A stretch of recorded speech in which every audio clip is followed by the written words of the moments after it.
저는 결혼한 지 겨우 2달이 지난, 아니, 정확히 말하면 그 2달의 결혼 생활을 마무리 짓고 이제 막 이혼한 30대 여성입니다.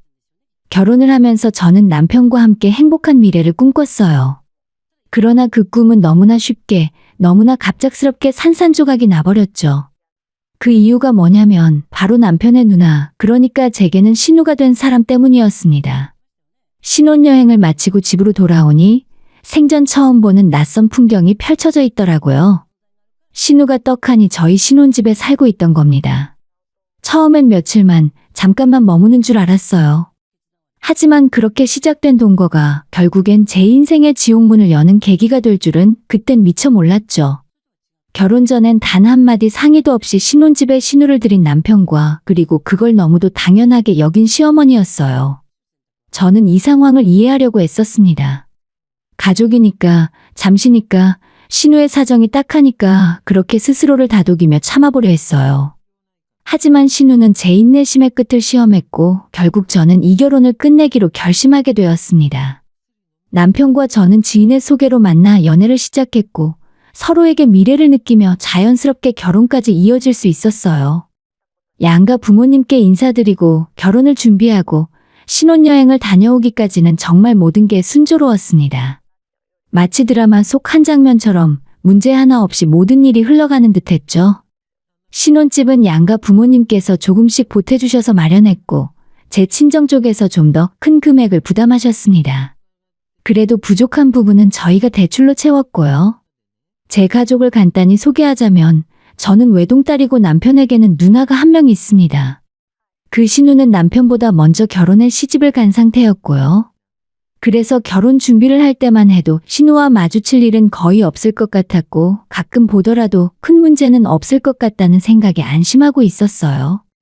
초반에는 긴장도 있었지만 다행히 신우가 잘 대해줘서 성격이 괜찮은가 보다 생각했죠. 하지만 결혼하고 나서 알게 된 현실은 전혀 달랐습니다. 신우가 대형 사고를 쳤다는 것을 뒤늦게 알게 된 거예요. 바로 이혼이었습니다. 정확히 말하면 저만 몰랐던 이야기였어요. 남편과 시어머니는 이미 우리가 결혼하기 전부터 신우의 이혼 가능성을 알고 있었던 겁니다. 시어머니는 어떻게든 참고 살아보라며 신우를 설득 중이었고 남편은 그저 그러려니 하며 신경 안 쓰고 있었죠. 그리고 저에게는 이 사실을 철저하게 숨겼습니다. 남편의 말로는 기분 좋은 결혼 준비 중에 이런 얘기를 굳이 할 필요가 없었고 시어머니가 말하지 말라고 해서 어쩔 수 없었다고 하더군요. 진짜 이야기는 신혼여행을 다녀온 바로 그날부터 시작됐습니다. 결혼식을 잘 마치고 행복한 마음으로 신혼여행을 마쳤어요. 여러 나라를 돌며 피곤한 일정이었지만 드디어 집에 도착한 그 순간 제 삶은 또 한 번 충격을 맞이하게 됩니다. 지친 몸을 이끌고 새벽에 인천공항에 도착해서 집으로 돌아왔어요. 짐을 풀고 푹 쉬자는 생각으로 남편과 함께 현관문을 열었죠. 그런데 그 문 너머로 마주한 현실은 기분 좋은 피로 따위는 단숨에 날려버릴 충격 그 자체였습니다. 그런데 현관문을 열자마자 무언가 이상하다는 기분이 들었어요. 집안의 공기가 묘하게 어수선했습니다. 정돈되지 않은 흔적들, 사용된 듯한 그릇, 그리고 어딘가에 누군가 있는 것 같은 인기척까지.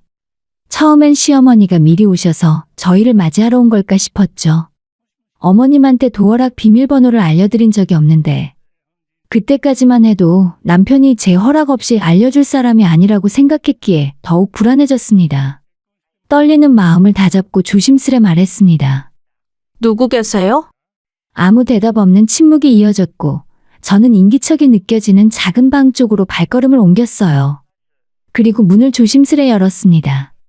그 순간 제 눈앞에 펼쳐진 장면은 지금도 절대 잊을 수 없는 장면이 되었죠. 너희들 빨리 왔네. 잘됐다. 배고팠는데 나 밥 좀 차려줘. 편한 옷차림으로 과자를 먹으며 작은 방 손님용 침대 위에 널브러져 있던 사람 바로 신우였습니다. 신우는 우리가 결혼을 앞두고 있던 시점에 이미 이혼하고 시댁으로 들어온 상태였고 우리가 신혼여행을 떠나자마자 슬그머니 짐을 싸서 우리 신혼집으로 이사를 해버린 것이었어요. 아주 익숙하고 당당한 자세로 마치 자신의 집인 양 우리를 맞이한 신우의 태도는 정말 믿기 어려웠습니다. 이게 무슨 상황이에요? 형님이 왜 여기에 계신 거예요?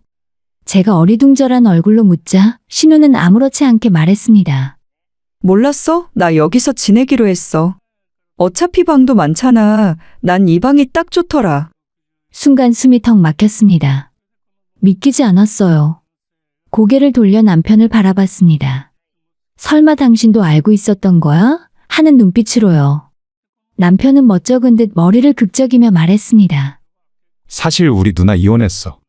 그래서 말인데 잠깐만 같이 살면 안 될까? 신우는 우리가 결혼식을 올리기 며칠 전 이미 이혼했고 먼저 시댁으로 들어간 상태였습니다. 하지만 시어머니와 함께 살면 잔소리를 듣고 눈치가 보이니 우리가 비워둔 신혼집으로 들어와 버린 것이었죠. 남편은 이 사실을 진작부터 알고 있었습니다.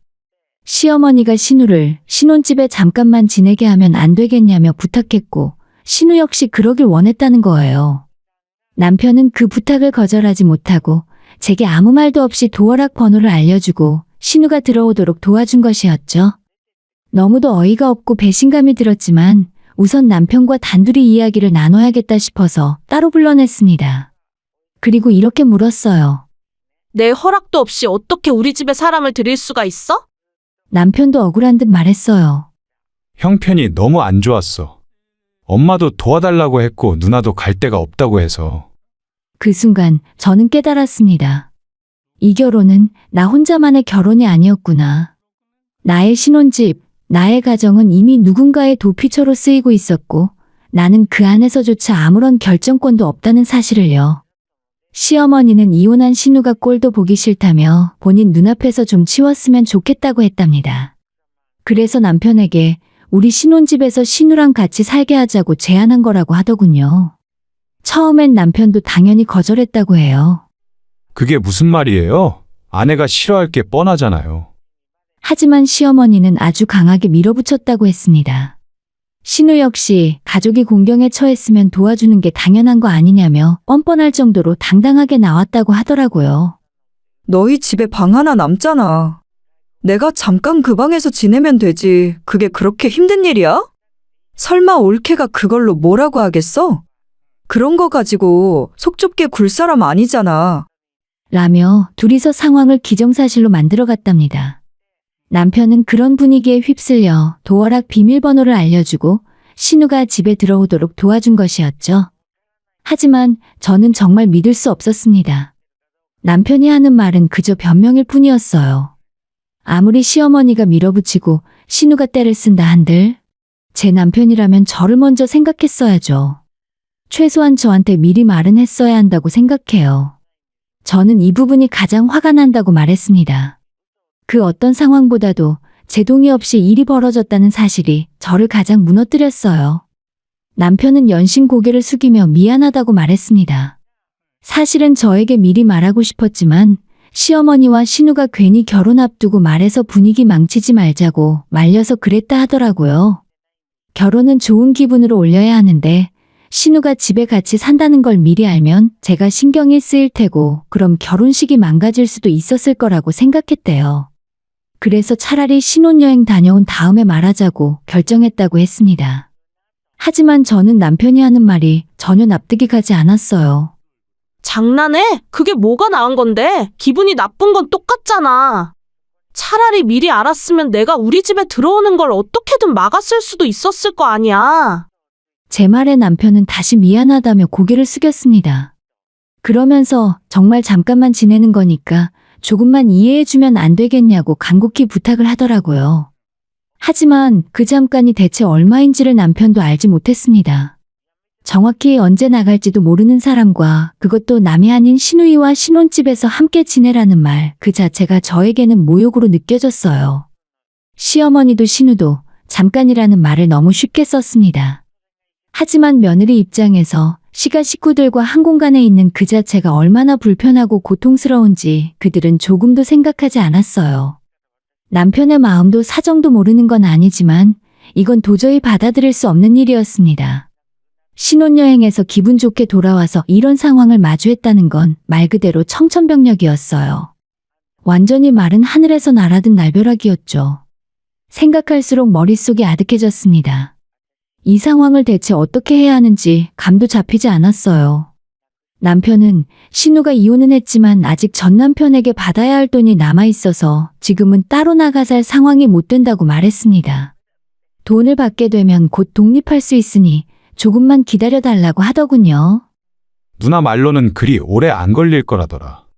그러니까 잠깐만 참고 기다려주면 안 될까? 남편은 아주 간곡하게 정말 간절한 사람처럼 부탁했습니다. 방도 하나 남잖아. 당분간 누나랑 같이 지낸다고 뭐 큰일 나는 것도 아니고 혹시라도 불편한 일 생기면 내가 가운데서 잘 중재할게. 이혼하고 오갈 데 없는 누나를 모른 채 할 수는 없잖아. 남편의 그런 불쌍한 척하는 말투에 진짜 속이 뒤집어질 뻔했습니다. 저는 단호하게 말했죠.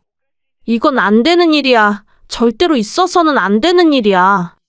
당신이 가운데서 아무리 잘하려고 해도 완벽하게 방어가 되겠어? 어차피 신우랑 같이 살면 무조건 문제가 생기게 돼 있어. 하지만 남편은 고개를 절레절레 저으며 말했습니다. 절대 그런 일 없을 거야. 누나도 조용히 있을 거고 절대 너 기분 안 상하게 할 거라고 약속했어. 진짜야. 내가 다시 한번 제대로 말해 놓을게. 믿을 수는 없었지만 그 자신만만한 표정에 혹시나 하는 마음도 들었습니다. 그리고 솔직히 말해서 오갈 데 없는 사람을 집 밖으로 내치는 것도 너무 매정한 일이 아닌가 싶은 생각에 결국 한 발 물러서게 되었죠. 좋아. 대신 진짜 잠깐이라는 조건이야. 그리고 다시 한번 말하지만 신혼 기간에 신우랑 같이 산다는 건 정말 말도 안 되는 일이니까 이건 특별히 참고 넘어가는 거라고 명심해. 남편은 고개를 끄덕이며 알았다고 했습니다. 그렇게 해서 우리는 결국 신우와 함께 살게 되었어요. 그리고 그 순간부터 지옥 같은 신혼생활이 시작됐습니다. 우리 집에서 지내는 신우의 모습은 상상 이상이었어요. 먼저 미안해하는 기색이 전혀 없었습니다. 저희 눈치를 보는 일, 그런 건 단 한 번도 없었어요. 오히려 당당하고 떳떳하게 마치 자기가 이 집의 주인인 양 굴었죠. 신우는 일을 할 생각도 하지 않았습니다. 매일 해가 중천에 떠 있을 때 일어나 새벽까지 거실 소파에 누워 TV를 보거나 방에서 핸드폰으로 쇼핑을 했고 냉장고는 저보다 더 자주 열었어요. 집안에 있는 먹을거리는 죄다 건드렸고 심지어 제 간식을 사다 놓으면 그것마저 까서 먹어치웠습니다. 청소 빨래, 신우의 사전엔 그런 단어가 아예 없었습니다. 설거지는커녕 자기가 먹은 쓰레기 하나 치우지 않았어요.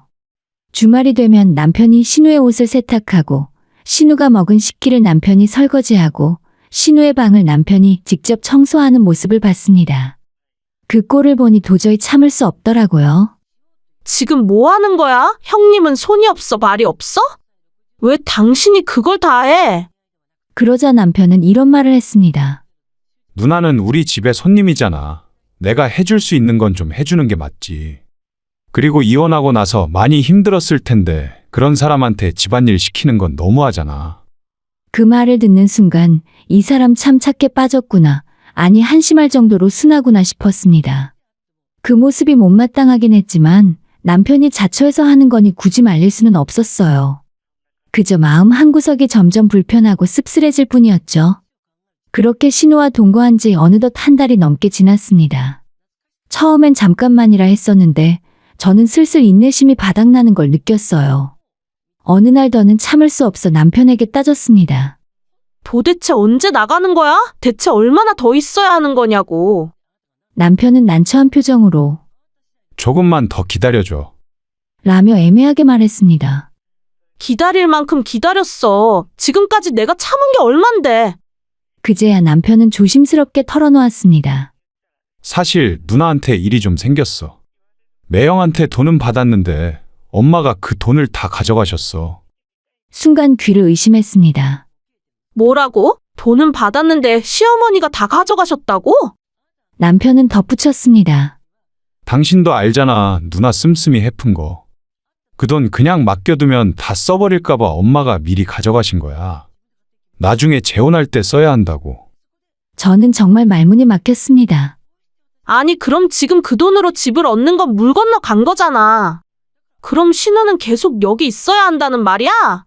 남편은 머리를 조아리듯 말했습니다. 엄마가 요즘 재혼 자리를 알아보고 계셔. 괜찮은 사람 만나면 얼른 선보게 해서 바로 내보낼 거라고 하셨어. 그 말을 듣는 순간 또 한 번 하늘이 무너져 내리는 기분이었습니다. 나는 지금까지 전 남편에게 돈 받기만을 기다리고 있었는데 갑자기 재혼이라는 기약 없는 일이 끼어들다니요. 도대체 언제 재혼할 줄 알고 기다리라는 건가요? 이건 말 그대로 끝이 없는 기다림이었습니다. 그런데 시어머니가 이렇게 말을 했다 하더라고요. 재혼할 때까지 사고 안 치고 얌전히 있으려면 그냥 너희들 집에 박아두는 게 제일 편하다. 정말 기가 막혀 말이 안 나왔습니다. 그래서 남편에게 차라리 시댁 근처에 원룸이라도 얻게 하거나 재혼하기 전까지 어머님 댁에서 지내게 하면 될 거 아니냐 말했어요. 하지만 남편은 고개를 저었습니다. 우리 아빠가 절대 안 된다고 하셨어. 누나가 또 집으로 들어오면 가만 안 있겠다고 하시면서 거기 들어가면 머리 박박 깎아버릴 기세였다고 하더라고. 결국 모든 결정은 내려져 있었습니다. 신우는 우리 집에서 계속 살아야 한다는 거예요. 남편은 다시 한번 저를 설득했습니다. 앞으로 딱 3달만 기다려줘. 진짜야. 우리 엄마 추진력은 알아주잖아. 소문 돌기 전에 얼른 선봐서 재혼시킬 거래. 3달 안에 끝내겠다 하셨어. 하지만 저는 더는 믿을 수 없었습니다. 이미 잠깐이라던 약속이 무너졌는데 또다시 3달을 기다리라니요. 안 돼. 난 이렇게는 더 이상 못 살아. 화를 터뜨리자 남편은 제 앞에 무릎까지 꿇었습니다. 제발 조금만 더 참아줘. 처음엔 나도 이럴 줄 몰랐어. 매형한테 돈 받으면 끝날 줄 알았는데 엄마가 갑자기 재혼 얘기를 꺼내셔서. 근데 누나도 내 누나잖아. 쫓아낼 수도 없고 그냥 좀 도와주면 안 될까? 남편의 말은 한없이 진심처럼 들렸습니다. 게다가 신우가 집안일을 하지 않긴 해도 남편이 대신 설거지하고 빨래하고 눈치 보며 저와의 사이를 유지하려 최선을 다하고 있다는 것도 알았기에 그 마음이 안쓰러워지기도 했습니다. 그래, 딱 한 번만 더, 진짜 마지막이다. 신우의 재혼 전까지만 나도 참아보자. 그렇게 또다시 마음을 다잡고 남편의 간곡한 부탁을 받아들였습니다. 하지만 그날 이후 신우는 본격적으로 본색을 드러내기 시작했어요. 어느 날 퇴근하고 지친 몸을 이끌고 집에 돌아오자 신우는 소파에 퍼질러 앉아 TV를 보고 있었습니다. 다녀왔습니다. 대충 인사를 하고 안방에 들어가려는 찰나 신우가 리모컨을 거실 테이블에 툭 던지며 말했습니다. 어머, 지금 뭐 하는 거야? 집에 왔으면 청소를 먼저 해야지. 순간 멈칫했어요. 제가 네 하고 묻자 신우는 짜증을 섞어가며 말했습니다. 얼른 옷 갈아입고 거실 좀 치워. 먼지가 보여서 그런지 눈이 따갑네. 그리고는 마치 자기가 집주인이라도 되는 듯 집안 구석구석을 손가락으로 가리키며 지적하기 시작했습니다. 저보다 먼저 퇴근한 남편이 옆에서 보고 있다가 저 대신 청소를 하려고 하자 신우는 또 말했어요. 야, 너가 왜 이거래? 원래 올케가 해야 하는 거 아니야? 우리 엄마가 알면 어찌나 속상해 하시겠니? 아들이 퇴근하고 청소나 하고 있다고 말하면 분명 가슴 찢어지실걸? 신우는 그렇게 저를 은근히 교묘하게 지속적으로 괴롭히기 시작했습니다. 대놓고 뭐라고 하진 않지만 매번 말끝마다 시어머니를 빗대어 저를 압박했고 며느리는 이래야 해 라는 식으로 눈치를 주었어요. 하루는 제가 만든 반찬을 신우가 한 입 맛보더니 맛없다며 툴툴거렸고 이내 싱크대에 그걸 모두 버리는 걸 저는 두 눈으로 보게 됐습니다. 너무 놀라서 물었어요. 왜 버리셨어요? 멀쩡한 건데. 멀쩡하긴 뭐가 멀쩡해. 맛이 형편없더만. 나 이런 입맛 아니야. 형님 입맛에 안 맞는 거겠죠? 저희는 괜찮았어요. 남편도 맛있게 잘 먹었고요. 그러자 신우는 피식 웃더니 그건 올케 생각이지. 걔는 억지로 먹는 거야. 내 동생 입맛 내가 모르겠어. 나랑 똑같다니까. 올케 눈치 본 것뿐이지 맛있어서 먹은 건 아니야. 그리고는 대뜸 말했습니다. 그러니까 다시 만들어. 이번엔 간 맞춰서 깊은 맛이 좀 나게. 그 순간 정말 온몸이 화가 나서 달아오르는 느낌이었습니다. 집안 살림에 단 한 푼도 보태는 것도 없는 신우가 제 정성 들인 음식에 이딴 식으로 트집을 잡는다니 용납하기 힘들었어요. 그뿐만이 아니라 제가 무언가 만들기만 하면 무조건 맛이 없다고 트집부터 잡았습니다. 급기야는 남편한테도 맛없지 않냐며 제 편을 안 들도록 유도하더군요. 또 제가 주말에 집안 구석구석 청소를 돌릴 때면 팔짱을 낀 채 서서 물 청소는 안 하냐? 화장실 머리카락 남아있던데. 하며 시어머니처럼 잔소리를 늘어놓았습니다. 저는 신우가 아니라 시모를 모시고 살고 있는 거 아닐까 생각할 만큼 신우와의 동거는 고통이었어요. 그리고 마침내 결정적인 사건이 터졌습니다. 그날은 회사에서 유독 힘든 하루를 보내고 지쳐서 집에 돌아왔어요. 현관문을 열고 들어서자 신우가 제 옷장을 활짝 열어놓고 제가 아끼고 아끼던 원피스를 입고 있는 걸 목격했습니다. 손에는 제가 어렵게 마련한 고급 명품 가방까지 들고 있었어요. 너무나 황당해서 아무 말도 못하고 쳐다보고 있었죠. 신우는 눈이 마주치자 잠시 멈칫하더니 곧 뻔뻔하게 말했습니다. 주말에 소개팅 나가야 되는데 옷이 마땅한 게 없더라고. 이것 좀 빌릴게.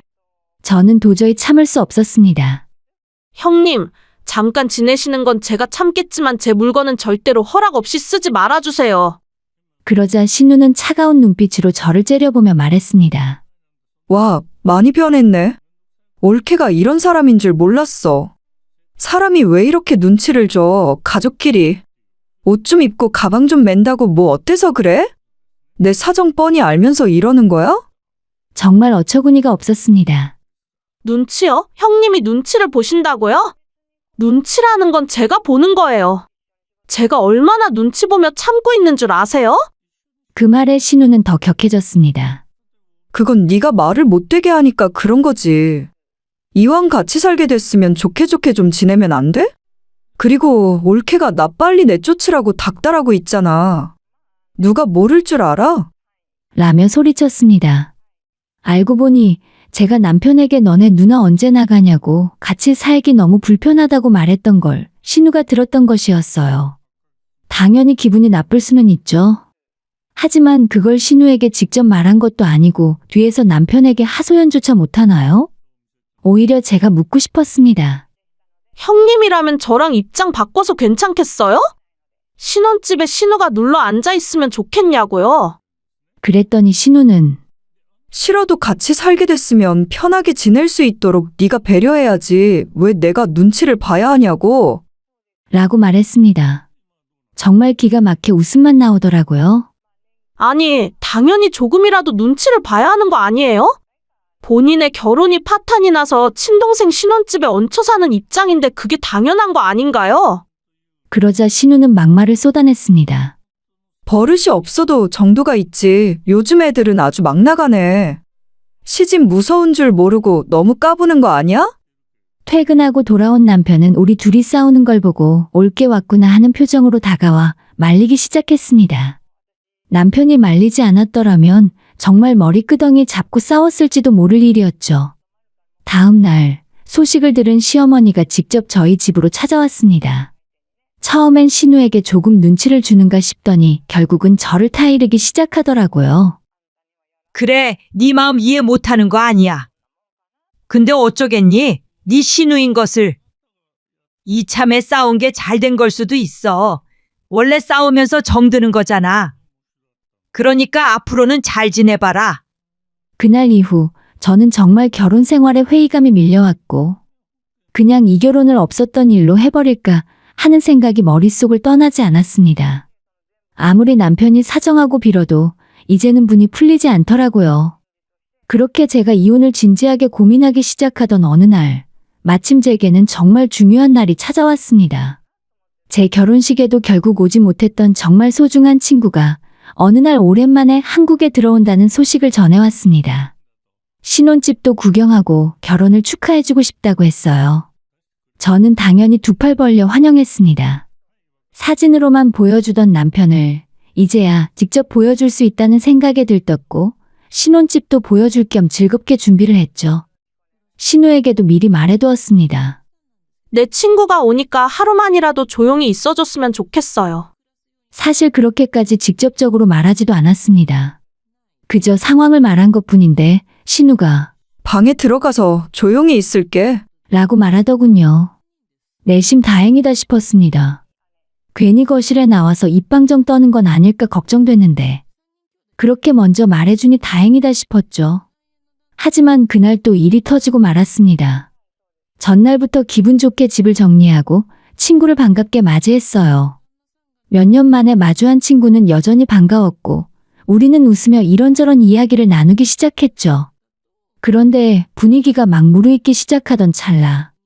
신우의 방문이 벌컥 열리며 신우가 거실로 나왔습니다. 어머, 네가 우리 올케 친구구나? 방에 조용히 들어가 있겠다던 사람이 왜 갑자기 튀어나오나 싶었습니다. 중간에서 간단히 서로를 소개하고 친구와 식사나 하려고 주방으로 이동하는데 신우는 우리가 움직이는 대로 따라오더니 말문을 열었어요. 친한 친구니까 아는지 모르겠지만 우리 올케가 요리도 잘하고 청소도 잘하고 살림도 어찌나 잘하는지 몰라? 말투는 우스꽝스럽고 웃으며 말했지만 그 말이 순수한 칭찬이 아니라는 걸 저는 바로 알 수 있었습니다. 그리고 결정적인 한마디가 뒤따랐습니다. 우리 동생이 진짜 집안일 해줄 가정부 하나는 잘 골라왔다니까. 그 말에 순간적으로 정적이 흘렀습니다. 친구는 어색하게 웃으며 제 눈치를 살폈고 저는 얼굴이 화끈거렸어요. 단순한 농담 같을 수도 있었겠지만 그동안 신우가 해왔던 말과 행동들을 떠올리자 그 말은 명백한 비아냥이자 조롱이었습니다.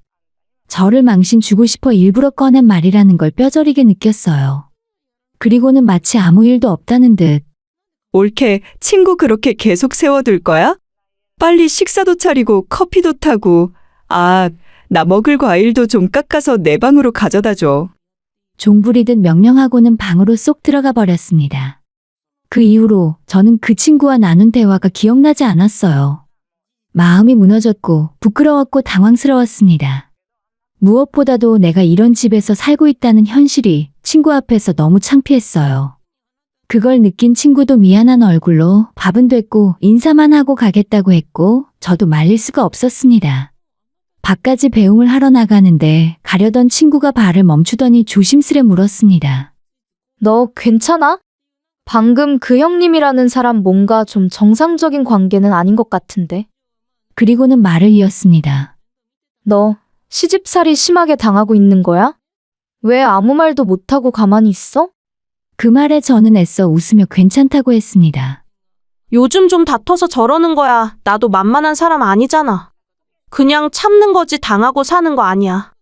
친구에게 괜한 걱정을 끼치고 싶지 않았고 너무 오랜만에 본 소중한 친구 앞에서 제 지금의 불행을 솔직하게 말할 용기조차 없었습니다. 그날 밤 저는 아무 말도 하지 않은 채 소파에 앉아 조용히 천장을 바라보고 멍하니 있었어요. 그날은 분명히 이혼이라는 단어가 내 안에서 처음으로 확실하게 자리 잡은 날이었습니다. 며칠 후 남편과 신우 때문에 크게 다투게 되었고 결국 제 입에서는 이혼 이야기가 튀어나오게 되었어요. 남편은 놀랐지만 옆에서 저희 싸우는 소리를 듣고 있던 신우가 저를 비웃으며 말했습니다. 이혼? 마음대로 해. 너 대신 더 괜찮은 올케 구하면 되겠네. 내 동생은 이혼 좀 했다고 안 죽어. 그래봤자 너 나한테 겁주려고 쇼하는 거 아니야? 형님, 제가 이혼 결심하게 된 건 당신 때문이 맞아요. 근데 두 번째 이유는 당신 같은 사람을 감싸고 두둔한 남편 때문이라고요. 신우는 피식 웃으며 그게 뭔 소리야? 라고 되물었고 저는 단호하게 말했습니다. 나는 남편이랑 알콩달콩 살아보려고 결혼했지. 무조건 참으라고 강요당하는 노예 계약서에 도장 찍은 적 없어요. 남편은 저한테 무언가 말을 하려 했지만 저는 손을 들어 조용히 막았습니다. 됐어. 이제 당신이 하는 미안하단 말도 이해해달란 말도 듣고 싶지 않아. 그 말 듣고 버틴 게 벌써 몇 달인데 더는 들을 이유도 없어졌어. 그 말과 함께 이혼 서류를 테이블 위에 내려놓았습니다. 바로 그 순간 시어머니와 시아버님이 집에 도착했습니다. 제가 급하게 연락드려서 오신 것이었죠. 현관문을 열고 들어오자마자 시어머니는 당황한 얼굴로 말했습니다. 무슨 일이야? 이게 다 뭐야? 이혼이라니 갑자기 왜 그런 소리를? 저는 담담하게 말했어요. 이제 더는 이 집에, 이 관계에 희망을 걸고 싶지 않습니다. 그동안 신우가 제 물건을 무단으로 사용하고 허락 없이 착용하고 외출한 증거예요. 사진도 있고 신우가 직접 말한 녹음 파일도 있어요. 이미 절도죄로 경찰에도 신고 접수했습니다. 순간 공기가 싸늘하게 식어버렸어요. 신우는 당황한 얼굴로 그건 그냥 빌려 쓴 거야. 절도라니? 라고 소리쳤지만 이미 늦었습니다. 형님, 그건 이제 경찰 앞에서 설명하세요. 그리고 당신은 제가 참을 수 있는 수준을 이미 넘었어요. 제 인생 망치고도 저렇게 비웃고 앉아있는 그 모습을 오늘로 끝내겠습니다. 시어머니는 그제야 얘야, 이건 아니지. 가족끼리 이건 너무하잖아.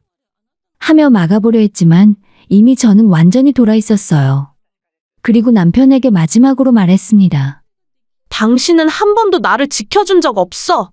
항상 이해해달라, 조금만 참아달라는 말만 했지. 나를 진정 가족으로 여긴 적은 없었잖아. 그러니까 이혼하는 거야. 그렇게 말하고 저는 남편과 올케가 사는 집을 나왔습니다. 친정 부모님 집에서 지내는 동안 담당 형사님께 조사가 시작되었다는 연락을 받았고 그 이후 경찰서에 도착한 후에도 한동안 시어머니와 신우는 자기들은 잘못 없다며 큰 소리를 쳤다고 들었어요. 그러더니 얼마 전 갑자기 태세를 전환하며 저한테 합의하자 미안하다며 울고불고 매달렸습니다. 남편까지 끼어들어 너가 해달라는 거 다 들어줄 테니까 합의만 해줘. 라고 하면서 애원했어요. 그래서 저는 조용히 말했습니다. 내 조건은 딱 두 가지야.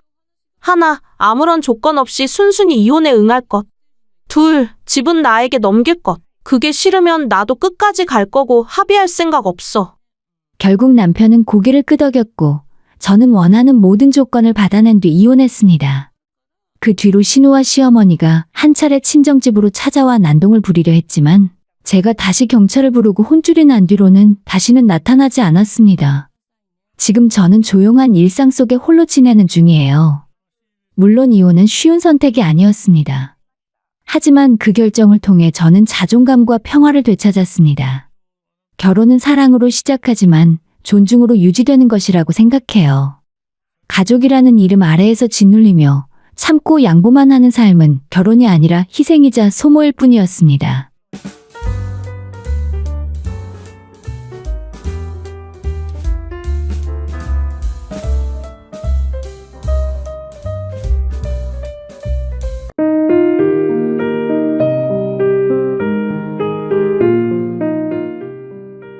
저는 30대 여자입니다. 기억도 잘 나지 않은 옛날에 무심코 했던 말 한마디 때문에 인생의 큰 반전을 맞이하게 되었어요. 오늘은 그 이야기를 한번 해보고 싶어서 난생 처음 사연까지 보내봅니다. 얼마 전까지 저는 결혼을 준비 중이었고 지금은 완전히 깨지고 파혼을 한 뒤로 이것저것 수습하느라 바쁜 나날을 보내고 있어요. 결혼식을 겨우 2달도 안 남기고 파혼을 하게 되었거든요. 제 파혼 소식을 들은 지인들은 하나같이 저한테 괜찮냐, 별일 없냐고 물어요. 사실 저는 정말 이래도 되나 싶을 정도로 아무렇지 않습니다. 제가 이렇게 엄청난 일을 겪고도 태평할 수 있는 이유는 어쩌면 그동안 결혼 준비를 하는 내내 쎄한 느낌을 계속 받았고 진짜 이 결혼을 하는 것이 맞는 건가 하는 갈등을 했기 때문인 것 같아요. 사실 이 결혼은 제가 계획하지 않았던 임신 때문에 어쩔 수 없이 진행하게 된 결혼이었거든요. 이미 엎질러진 물을 다시 주워 담을 수 없으니 결국 책임지기로 하고 결혼을 해서 아이를 낳아 키우자는 생각이었어요. 그렇다 보니 뱃속의 아이를 본의 아니게 원망하는 날도 많았습니다. 내가 아이만 생기지 않았다면 이 결혼을 할 생각도 안 했을 텐데 하는 생각을 정말 많이 했습니다. 그러다가 제정신이 돌아오면 그런 쓰레기 같은 마음을 품는 제 자신에게 혐오감이 들기까지 했어요. 잘못은 저와 제 남자친구가 저질러 놓고 아무런 죄 없는 뱃속에 아이 탓을 하는 셈이었으니까요. 하루에도 몇 번씩 제 스스로를 다잡으며 제 선택을 책임지기로 다짐하며 진행하고 있던 결혼이었어요. 이미 하기로 결정을 해버린 이상 남들이 하는 것처럼 똑같이 준비를 하려고 노력해왔었고요. 지인들의 추천을 받아 예식장을 정하고 발품을 열심히 팔아서 드레스나 웨딩 촬영 업체도 골랐어요. 하나하나 착실하게 준비하는 중이었고 그러던 어느 날 저희 새언니가 우리 회사 근처로 찾아온 적이 있었습니다. 별일은 아니고 그냥 이 근처에 왔다가 아가씨랑 같이 점심이나 먹을까 하고요. 근데 듣자마자 거짓말인 걸 알 수 있었어요. 왜냐하면 저랑 새언니 사이가 단둘이 점심 먹고 그럴 사이는 아니거든요. 새언니는 저보다 3살이 많았는데 저와는 완전히 180도 다른 외향적인 성격이라 친구도 많고 활발한 사람이에요. 수동적이고 소심하고 사람 만나는 걸 그다지 좋아하지 않는 저에 반해서 새언니는 제 기준에는 너무 말이 많아서 단둘이 같이 있는 게 불편했어요. 특히 속마음을 담아두지 못하고 바로 이야기하는 화끈한 성격이었기 때문에 종종 우리 부모님에게 미운 털이 박히기도 하고 주변 사람들에게 오해도 사는 편이지만 대신 뒤끝은 없어요. 새언니와 제가 가족으로 살아온 지 몇 년이나 지났지만 서로 너무 다른 성격 탓인지 우리는 물과 기름처럼 겉돌며 지내고 있었죠. 그렇다고 서로 앙숙 관계까지는 아니었고 그저 상대방에게 간섭하지 않고 가급적 둘이 있는 일을 피하는 그런 사이였어요. 그래도 한때는 언니와 제가 한 편을 먹고 대단한 일을 해낸 적도 있었습니다. 새언니가 시집오고 1년이 조금 지났을 때 우리 아빠의 제삿날이었죠. 엄마가 제사를 앞두고 갑자기 몸이 좋지 않으셔서 새언니와 제가 모든 제사 준비를 해야만 했습니다. 당시에 저는 대학교 4학년 졸업반이었는데 학교도 하루 못 나가고 집에서 음식을 만들어야 했고 새언니 역시도 회사에 하루 연차를 내고 일찌감치 와서 제사 준비를 시작했어요. 아침부터 우리 두 사람이 마트와 시장을 뛰어다니며 장을 보고 집에 돌아와 숨 고를 틈도 없이 재료를 씻고 다듬고 전을 부치고 난리도 아니었죠. 하루 종일 끼니도 제대로 못 챙겨 먹으면서 저녁 늦게까지 계속 일만 했습니다. 그런데 그 결과가 정말 어처구니 없더라고요. 고생은 언니와 제가 다 했는데 그 공은 전부 오빠한테 다 돌아가 버렸어요. 엄마 눈에는 하루 종일 땀 흘리며 고생한 며느리와 딸은 안중에도 보이지 않고 일 끝나고 밤늦게 들어온 아들만 눈에 보였던 거예요. 하루 종일 열심히 일하고 부모 제사 지내려 달려왔다며 엄청 기특해 하셨습니다. 그뿐만 아니라 제사 지내는 와중에 이런 말까지 하는 바람에 새언니와 제가 어처구니 없었던 기억이 있습니다.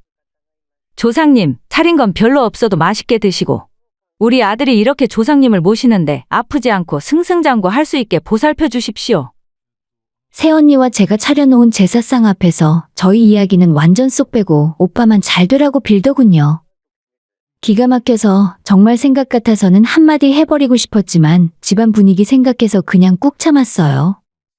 그런데 그때 옆에 있던 새언니가 갑자기 입을 열었습니다. 어머님 이건 좀 아니죠. 이이가 제사상 차렸어요? 음식 만드는데 뭐 한 게 있다고 이 사람만 잘 되라고 빌어주세요? 아침부터 밥도 못 먹고 죽어라 이런 건 저랑 아가씨잖아요. 그런데 이렇게 말씀하시면 너무 서운하죠. 이럴 거면 어머님 아들 불러서 일 시키시지 왜 저랑 아가씨한테 일 시키셨어요? 제가 돈 받고 하는 일도 아닌데 이런 취급 받을 거면 이 집안 제사 준비를 제가 왜 해요? 새언니가 눈 하나 깜빡하지 않고 엄마한테 조목조목 따지고 들더라고요. 그런데 제 눈에 그 모습이 건방져 보인다거나 얄밉게 보인다기보다는 이 집에서 오랜 시간 동안 딸이라고 차별받으면서 제 안에 쌓여있던 묵은 체증이 한 방에 쑥 내려가는 것처럼 시원했어요. 그래서 저도 새언니 말을 거들었죠. 맞아, 엄마도 그러는 거 아니야. 기껏 일한 사람들이 얼마나 기운 빠지는 줄 알아? 나도 이럴 거면 다음부터 일 안 해. 오빠랑 엄마만 하던가. 믿었던 딸까지 쌍심지를 켜고 반항을 하자 엄마는 난처한 표정이 되더라고요. 내 딸도 이렇게 못하겠다고 달려드는데 남의 딸한테 무슨 말을 하겠어요. 결국 그날 엄마는 새언니와 저한테 미안하다 사과를 하셨습니다. 그리고 그날 이후 우리 집안 명절과 제사 때는 오빠도 새언니랑 똑같이 집에 와서 음식도 같이 만들고 설거지도 하게 되었죠.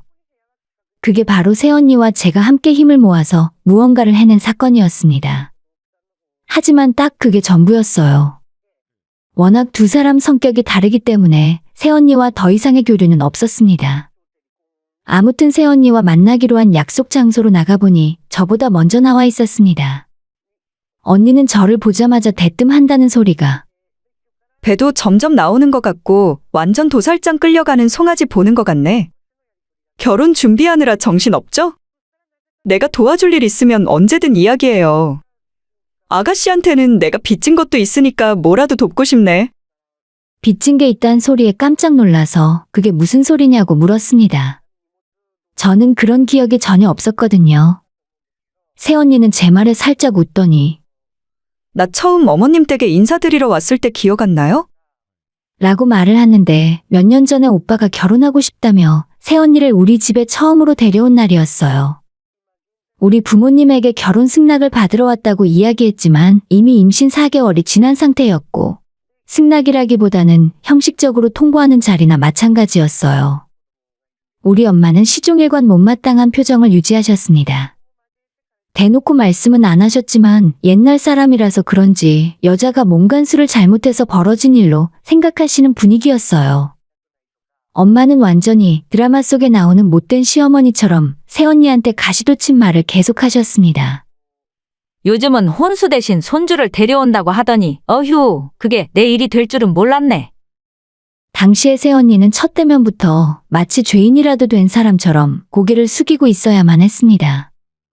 오빠는 아무렇지 않은 것 같은데 새언니만 완전 독박을 쓰게 된 거죠. 그 모습에 같은 여자로서 저도 모르게 괜히 화가 치밀어 오르더군요. 우리 식구들의 그런 실망스러운 모습을 보다 못해 결국 한마디 할 수밖에 없었습니다. 아니, 아이가 생길 수도 있지. 그게 왜 여자 탓이야? 막말로 오빠가 잘못했으니까 애가 생긴 거잖아. 저 언니가 혼자서 만들었어? 탓하려거든 공평하게 둘 다 탓해야지. 왜 오빠는 쏙 빼고 저 언니한테만 뭐라고 하는 거야? 평소 저는 제 생각을 겉으로 말하는 일이 없는 사람이었는데 그 순간에는 같은 여자로서 너무 크게 화가 났어요. 오빠가 여자친구를 집으로 데려온다고 했을 때도 별 생각 없었는데 그 꼴을 보니 저도 모르게 입에서 그런 말이 나오더라고요. 솔직히 새언니를 돕겠다는 생각은 전혀 없었습니다. 하지만 그런 제 의도와는 달리 새언니는 그날 제가 자기 편을 들어줘서 어느 정도 감동을 받은 모양이었어요. 나도 그때는 나이도 어리고 뱃속에 아이까지 있으니까 죄 지은 사람 같았는데 그때 아가씨가 내 편 들어주니까 얼마나 고마웠던지. 이제는 나랑 똑같은 상황에서 결혼 준비하고 있으니 내 심정 잘 알겠네요. 아무리 혼전 임신이 흔한 일이라곤 하지만 어른들한테는 여전히 밉보이는 일이니까. 그래서 말인데 혹시 힘든 일 생기면 나한테 이야기해요. 농담 아니고 진심이야.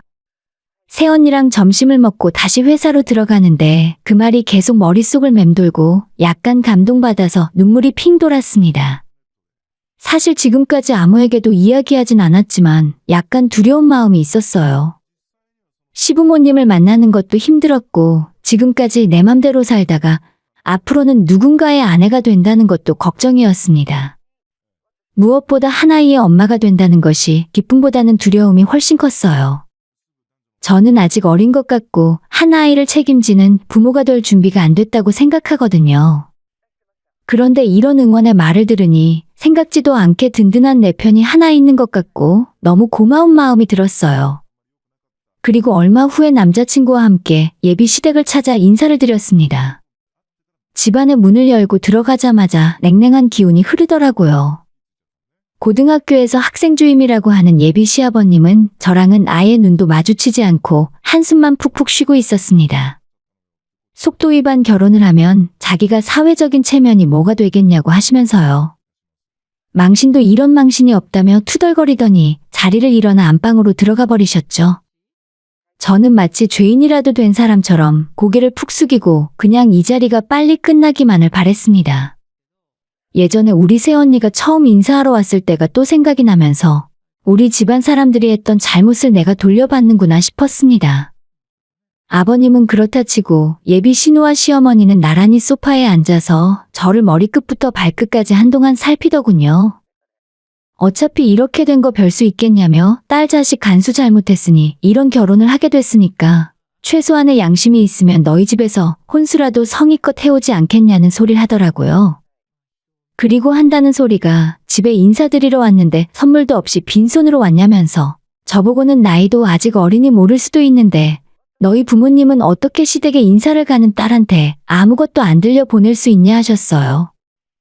옆에 있던 남자친구가 눈치 없이 끼어들면서 자기가 아까 들고 온 홍삼 세트가 사실 제가 사온 거라고 편을 들었습니다. 그러자 그 집 아줌마가 더 크게 화를 내더라고요. 넌 조용히 안 하니? 낄 때 안 낄 때 구별도 못하고. 그냥 단도직입적으로 이야기할게. 너도 이제는 알겠지만 우리 바깥 양반이 한평생 교단에 서신 분이라서 무엇보다 명예가 중요한 사람이야. 그런데 너가 그런 분 얼굴에 먹칠한 거야. 알고 있니? 너 결혼할 때 되면 배도 더 나올 텐데 그때는 드레스로 커버도 못해. 그렇다고 남들 보는 눈도 있는데 결혼식을 안 할 수도 없고. 다 제 탓인 것처럼 이야기하니 입을 꾹 다물고 아무런 말도 할 수 없었습니다. 남자친구는 자기가 기가 막힌 생각이 있다면서 양가 부모님들이랑 친지들만 초대해서 스몰 웨딩으로 하자는 소리를 하는 겁니다. 야, 이 덜 떨어진 놈아. 그동안 우리가 뿌린 건 걷어야지. 너희 아빠 정년 퇴직 전에 결혼식 하라는 이유가 대체 뭐겠냐? 너는 누굴 닮아서 이렇게 철딱서니가 없어? 아무튼 이깟 홍삼 하나 들고 와서 어물쩍 넘어갈 상황이 아니라는 거야. 여자가 몸가짐을 똑바로 못했으면 부끄러운 줄 알아야지. 너는 창피한 것도 모르니? 안 그래도 소심한 제 성격에 막무가내로 몰아붙이니까 진짜 죄인이 된 것 같아 어쩔 줄을 모르겠더라고요. 옆에 있던 신우도 한술 더 뜨면서 임신 3개월 맞냐고 벌써 배가 좀 나온 것 같다면서 속을 뒤집었어요. 당연히 아직 배는 하나도 나오지 않은 상태였는데 저 평소에 오버사이즈 입어서 그렇게 살이 찐 편도 아닙니다. 살면서 이런 수모를 당한 것도 처음이었어요. 결혼하기 전에 애를 갖게 된 건 분명 잘못이었다고 저도 생각합니다. 하지만 처음 보는 사람들에게 이런 비난을 받고 일방적으로 제가 잘못했다는 이야기를 들을 정도는 아니라 생각하거든요. 저도 나름대로 할 말은 많았지만 자리가 자리인지라 입을 꾹 다물고 참았습니다. 어떻게 그 자리를 마무리하고 집에 돌아와서 잘 갔다 왔냐는 부모님의 말에 눈물이 터질 뻔했지만 억지로 참고 웃으며 대답했어요. 부모님한테 터놓고 이야기하고 싶었지만 걱정 끼쳐드리는 건 싫었거든요. 그렇게 제 방에 들어와 꿀꿀한 기분으로 누워 있었는데 문득 새언니가 생각나더라고요. 예전에 우리 집에 인사 왔을 때도 새언니가 지금의 나와 같은 상황이었구나 생각하니 미안하고 그때 우리 가족 때문에 많이 속상했겠구나 싶었어요. 나중에 내가 먼저 같이 밥 먹자고 해야겠다 생각을 하고 있었는데 카톡 하나가 날아오길래 확인했더니 오늘 인사하고 돌아온 남자친구의 엄마였습니다. 한눈에 읽히지도 않는 엄청 긴 장문의 카톡이었는데 제가 준비해야 할 혼수와 예단 목록이 빼곡하게 적혀 있었어요. 기본 가구들은 물론이고 가전제품도 세탁기, 냉장고 같은 건 당연하고 안마의자, 와인 냉장고 같은 것도 적혀 있었습니다. 저나 남자친구나 와인은 먹지도 않는데 저런 걸 왜 사오라고 하는 건가 싶었어요. 300만 원짜리 커피 머신, 가구들도 전부 비싼 수입 브랜드였는데 예단으로 샤넬 가방까지 적혀 있었습니다. 아까 제 앞에서 집안 망신이라는 둥 명예가 중요하다는 헛소리를 한참 하시더니 결국 저한테 엄청난 예단과 혼수를 가져오라는 말이었어요. 안 그래도 결혼 준비하면서 스트레스가 이만저만이 아닌데 부모라는 인간들이 자식 혼사길 도와주지는 못할 망정 한미천 잡을 생각만 하고 있으니 결혼이고 뭐고 이대로 다 끝내고 싶은 심정이었죠. 그러다가 문득 새언니가 힘들 때 연락하라는 말이 떠오르더라고요. 염치불구하고 늦은 시간에 새언니에게 전화를 걸어 지금까지 상황을 모두 이야기했습니다. 묵묵히 제 이야기를 듣고 있더니 상견례 언제 하냐고 물어보고 남자친구 지금 사는 집이랑 예비시댁 주소를 알려달라 하고는 일단 알겠다 하면서 전화를 끊었어요. 저는 부모님을 모시고 상견례 장소인 한정식집으로 향했죠. 오빠도 새언니랑 같이 오기로 했고 저희가 도착하고 20분 정도 지났을 때 남자친구네 식구들이 다 모였습니다. 남자친구의 부모들은 룸으로 들어서는 순간부터 마치 빚받으러 온 사채업자 마냥 인상을 쓰고 못마땅한 표정을 지었습니다. 그 분위기에 저희 엄마는 걱정이 되었는지 아무 말도 못했고요. 본격적으로 식사가 차려지지도 않았는데 핸드백에서 종이를 하나 꺼내어 우리 부모님께 내밀었습니다. 순서야 어떻게 됐건 이젠 어쩔 수 없으니까 기왕 하는 건데 제대로 해야겠죠? 그쪽 집안 형편을 제가 몰라서 시세에 맞춰서 적어본 건데 한번 확인해 보세요. 너무 갑작스럽게 혼사가 진행되다 보니 애들 신혼집은 지금 우리 아들 사는 집 계약이 1년 남았으니까 당분간은 거기에서 살다가 계약 끝나갈 때 다시 생각해 보기로 해요. 상견례 자리에서 제대로 인사도 나누기 전부터 혼수와 예단 목록을 받아들게 된 엄마는 황당한 표정으로 아무런 말도 못 하셨어요. 그 누가 이런 상황을 상상이나 했겠습니까? 저는 남자친구에게 진짜 이게 맞는지 물었습니다. 근데 정말 이걸 다 해가야 돼? 오빠 집이 18평밖에 안 되는데. 이걸 어떻게 집에 다 들여놔. 그리고 1년 후에 새 집 구해서 이사 가면 물건 다 망가질 텐데. 그랬더니 돌아오는 대답이 더 가관이었어요. 걱정하지 마. 일단 우리 혼수는 엄마 집에 보관하면 돼. 내년에 새 집 구하면 그때 한 번에 가져오면 되니까 별 문제도 아냐. 아니 그럼 그냥 그때 가서 사면 되는데 뭐하러 혼수를 벌써 사라고 해? 그리고 이 명품백은 또 뭐야? 난 이게 가장 이해 안 가는데. 제가 의아했던 부분을 따지고 물었더니 어머님이 발끈하셨습니다. 원래 그 정도는 다 하는 거야. 우리가 집도 해주는데 가방 정도는 감사의 의미로 선물해 줘야 하는 거 아니니? 사오기 싫으면 사오지 마. 너 우리 집에서는 찍소리도 못하고 있더니 이젠 너네 부모 앞이라고 본색을 드러내는구나.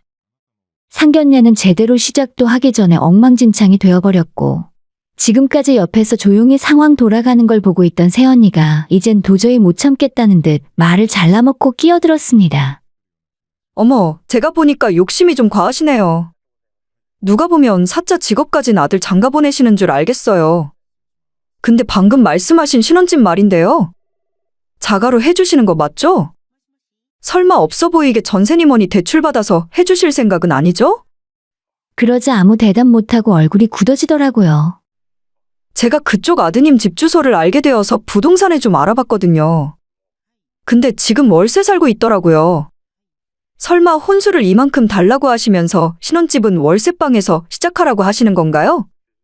새로 30평대 아파트라도 사주실 게 아니라면 이건 완전 도둑놈 심보나 다름없죠. 그 말에 남자친구의 아버지는 생전 처음 듣는 소리라며 자기 아들에게 왜 너는 월세 살고 있냐고 물어보셨어요. 아, 그게 사실 엄마 때문이야. 엄마가 내 보증금까지 빼가는 바람에 작년에 재계약할 때 월세로 전환했어. 아빠, 이건 내 잘못 아니야. 나도 엄마 때문에 팔자에 없는 월세 내느라 죽을 맛이라니까. 말문이 막힌 듯 그 집 아줌마는 한참 얼굴만 울그락불그락 하더니 그래요. 월세 맞아요. 그게 뭐 어때서? 내년에 계약 끝나면 번듯한 전셋집 구해줄 생각이었어요. 누가 안 해준대? 빚쟁이도 아니고 왜 난리들인지 모르겠네. 저희 새언니는 그 말을 듣고 살짝 웃으면서 다시 말을 이어갔습니다. 혹시 사돈께서 주식 같은 거라도 하시나요? 아니면 뭐 다단계? 최근 들어 급전이 엄청 필요하신 것 같더라고요. 지금 사시는 집도 담보로 대출 받으셨죠? 거의 받을 수 있는 만큼 끝까지 땡겨 받으신 것 같던데. 집값 조금만 더 떨어지면 엄청 곤란한 상황 생기는 거 아닌가 모르겠어요. 그 이야기도 남자친구 아버지는 처음 듣는 소리였는지 표정이 엄청 무섭게 변하고 말았습니다. 상황이 이 정도까지 되니 더 이상 상견례가 문제가 아니었어요. 분위기가 완전 개판이 되었고 결국 식사도 제대로 하지 못한 채 상견례 자리는 끝이 나버렸습니다. 며칠 후에 남자친구에게 들어보니 저희 새언니의 예상대로 남자친구 어머니가 주식에 손을 대서 수억을 날려먹은 것 같더라고요. 그걸 갚으려고 집을 담보로 대출도 받고 남자친구 사는 집 전세금까지 빼서 돌려막기를 하는 것 같았어요. 그 집안 아버님은 밖에서는 근엄하게 체면을 차리고 다니는 선생님이었지만 집안은 어떻게 돌아가는지 하나도 모르는 깡통 같은 사람이더라고요. 결국 저희는 파혼을 하기로 했습니다. 제 뱃속에 아이가 있는 상황에서 파혼 결정은 너무 힘들었지만 그래도 저런 인간들이랑 가족으로 사느니 그게 나을 것 같았어요. 아이가 태어나면 양육비를 매달 받기로 하고 그냥 헤어졌어요. 결혼 안 한 여자가 혼자 애 키우며 사는 게 쉬운 일은 아니지만 저희 부모님도 그냥 파혼한 게 다행이라며 육아를 도와줄 테니 안심하라 하셨어요. 이 결정을 내리기 전까지 새언니가 엄청 큰 용기를 주었고 자기가 해보니 애 키우는 것도 별거 아니라며 언제든 힘들면 이야기하라고 적극적으로 도와주겠다 응원을 해주었습니다.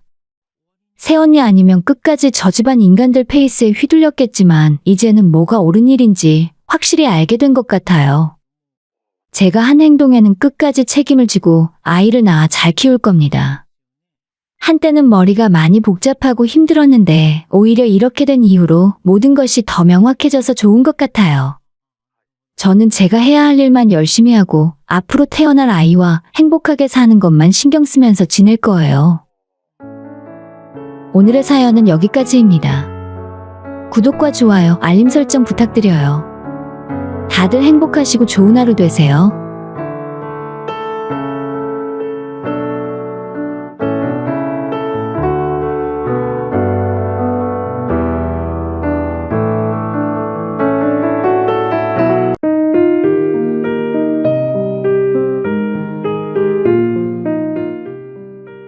저는 서울에서 직장을 다니고 있는 30대 여자입니다. 주변 친구들이 제 사연을 한번 보내보라고 해서 사연을 쓰게 되었어요. 저는 정확하게 결혼 생활을 한 지 1년 6개월 만에 이혼을 한 돌싱입니다.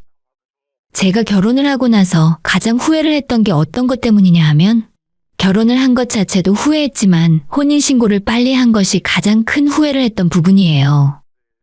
제가 결혼한다고 할 때 친구들은 바로 혼인신고를 하지 말고 최소 1년이라도 살아보고 나서 혼인신고를 하라고 했는데 저는 그 말이 이해가 가질 않았어요. 결혼식 올렸으면 바로 혼인신고하는 거지. 그걸 왜 1년이나 기다려? 난 그냥 할래. 뭐가 급하다고 망설임 하나도 없이 혼인신고를 바로 해버린 건지. 시간을 다시 되돌릴 수만 있다면 그 인간을 만나기 전으로 돌리고 싶은 심정이에요. 저는 20대 후반 나이에 남편을 만나 결혼을 하게 되었어요. 어떻게 보면 제 결혼 생활은 처음부터 삐걱거렸던 것 같습니다. 집안 환경부터 어느 것 하나 맞는 것이 없었죠. 예전에 저는 조건이나 집안 환경을 따지는 친구들을 보면서 너무 속물 같은 거 아닌가 생각을 했었는데 왜 사회적으로 그런 것들을 중요하게 생각하는지 한 번의 실패를 하고 나서야 깨달았습니다. 가정 환경이 다르고 사람과 사람 간의 가치관이 너무 다르면 그게 결혼 생활에서도 항상 그림자처럼 따라다니면서 갈등을 키우더라고요. 너 돈 가지고 내 아들 기죽이고 하면 안 되는 거야. 남자가 집에서 기가 살아야 밖에서 자기 일도 잘하는 거지. 알겠니? 결혼하자마자 시어머니가 제게 했던 말 중 하나입니다. 저는 주택공사를 다니고 있고 남편은 중소건설 회사를 다니고 있었어요. 아무래도 서로 받는 연봉의 차이가 나긴 했습니다. 하지만 그렇다고 해서 단 한 번도 그런 거로 남편과 비교를 한다거나 저 남자는 나보다 능력이 없고 못난 사람이라고 생각해 본 적이 없었어요. 애초에 그랬다면 이 사람과 결혼도 하지 않았겠죠. 그런데도 저희 시어머니는 결혼식 하자마자 시작을 해서 결혼 생활 내내 자기 아들 절대로 무시하지 말라는 말을 입에 달고 살았습니다. 한 번도 그런 생각을 안 했었는데 오히려 어머님 때문에 자꾸 우리 두 사람 벌이에 큰 차이가 있긴 있나 보다 생각을 하게 됐죠. 지금 생각해보면 남편과 그 집안 식구들은 저희 친정에 어마어마한 자격지심을 갖고 있었던 것 같아요. 그도 그럴 것이 시댁은 저희 친정에 비해 경제적으로 차이가 많이 나긴 했거든요. 시부모님 대신 남편이 시댁에서 실질적인 가장이나 마찬가지였죠. 결혼 후에도 변함없이 남편은 시어머니와 대학생인 신우의 뒷바라지를 했습니다. 자기가 번 돈으로 자기 동생과 식구들 뒷바라지를 하겠다는 걸 제가 뭐라고 할 수가 없으니 그냥 그러라고 했죠. 반면에 저희 친정은 그래도 여유가 있는 편이었습니다. 아빠가 작은 중소기업을 운영하면서 공장을 소유하고 계셨는데 엄청 큰 규모는 아니더라도 부모님 소유의 집도 있고 노후 준비 걱정을 제가 할 정도는 아니었습니다. 예전 학창시절부터 1년에 한두 번씩 부모님과 온 식구 가족여행을 해외로 다녀올 수 있었고 유럽의 유명한 나라도 거의 다 가봤거든요. 이 정도는 우리가 큰 부담이 안 되니까 해줄 수 있는 거야. 하지만 딱 여기까지고 앞으로 어떻게 살게 될지는 너희들끼리 열심히 살아야 한다. 친정아빠는 결혼할 때 저희 전셋집을 해주셨고 사위 앞에서 크게 생색내지도 않았어요. 저와 남편은 정해진 예산에서 좋은 집을 구하기 위해 발품을 팔고 돌아다니다가 경기도 인근에 신혼집을 구했습니다. 근데 조금 이상했던 건 저희 아빠가 서울에서도 전세를 구할 수 있게 넉넉한 돈을 지원을 해주셨는데 남편은 무조건 경기도를 고집했어요. 복잡한 서울보다는 경기도에 집을 구해서 비록 출퇴근 시간이 조금은 더 걸리더라도 주말에 조용히 쉬고 싶다는 말도 안 되는 소리를 하더라고요. 결국 제가 남편의 고집을 꺾을 수가 없어서 딱 2년 살아보고 마음에 안 들면 다시 서울로 이사를 하자는 조건으로 경기도에 전셋집을 구하게 되었습니다. 하지만 남편은 순진한 얼굴을 하고 그 속에는 시커먼 속셈이 있더라고요. 나 이번 주 주말에 너희 집에 좀 가야겠다. 자고 갈 거니까 방 하나 비워놔. 저희가 신혼집으로 이사를 들어가고 한 달 정도가 되었을 때 갑자기 저희 집에서 잠을 자고 가겠다며 시어머니가 연락을 해왔어요. 주말에 저희 집에서요? 갑자기 무슨 일이라도 있으세요? 내가 우리 아들 집에 가겠다는데 꼭 무슨 일이 있어야만 갈 수 있냐? 아니요, 안 되는 건 아니죠. 어머님 주무실 방 준비해 놓을게요. 다짜고짜 저한테 집에 찾아오겠다 하시길래 그날 저녁 남편에게 말을 했더니 남편은 그걸 미리 알고 있었습니다. 어머님이 주말에 우리 집에 오시겠다는데? 아, 내가 이야기 안 했나? 우리 집 옆에 아파트로 엄마가 이사 오시기로 했어. 남편은 애초에 결혼 전부터 이 모든 상황을 다 알고 있었습니다. 이사 온다는 말은 전혀 들어본 적도 없었고 그 위치도 정말 우리 집에서 걸으면 5분 거리라 환장하겠더라고요. 저는 남편에게 저 말을 듣는데 너무 황당하고 또 어이가 없었습니다. 그런 중요한 일을 저와 상의 한마디 없이 자기 혼자 알고 있었고 심지어 저 몰래 시어머니랑 둘이 집도 보러 다녔더라고요. 결혼식 올리고 워낙 정신이 없어서 내가 자기한테는 말을 안 했었구나. 미안해, 내가 정신이 없었어. 아니, 그런 중요한 문제를 왜 이야기를 안 했어? 여기로 이사 오자고 고집을 부린 이유가 있었구나. 나는 당신이 괜히 부담스러울까봐 엄마랑 둘이 알아보러 다닌 거야. 그게 기분 나빴으면 미안해. 나는 다 당신 생각해서 그런 거지. 하는 말만 들으면 남편은 저를 생각해서 아니 저를 배려해서 시어머니와 단둘이 이사 준비를 했던 거고 시어머니가 저희 집 옆으로 이사 온다는 것도 말을 하지 않고 숨겼던 겁니다. 엄마가 적적하시다고 하니까 나도 엄마 혼자 계시면 당연히 신경이 쓰이는 거고 어차피 이사할 때도 됐다 싶어서 우리 집 근처로 알아본 거야. 절대 이렇게 하려고 계획한 건 아니라니까. 원래 시댁 식구는 모두 셋이에요. 남편, 어머님, 그리고 저보다 나이가 어린 시누이. 근데 남편은 장가가서 집을 나오게 되었고 신우는 지방으로 취업이 되면서 혼자 내려가 자취를 시작했고 어머님이 집에 혼자 살게 되었습니다. 왠지 자꾸 마음이 걸렸었는데 저한테 상의 한마디 없이 집 근처로 이사를 온다고 하니 진짜 속이 터지더라고요. 그런 중요한 일을 말도 없이 결정을 해버릴 수 있는지 너무 화가 났습니다.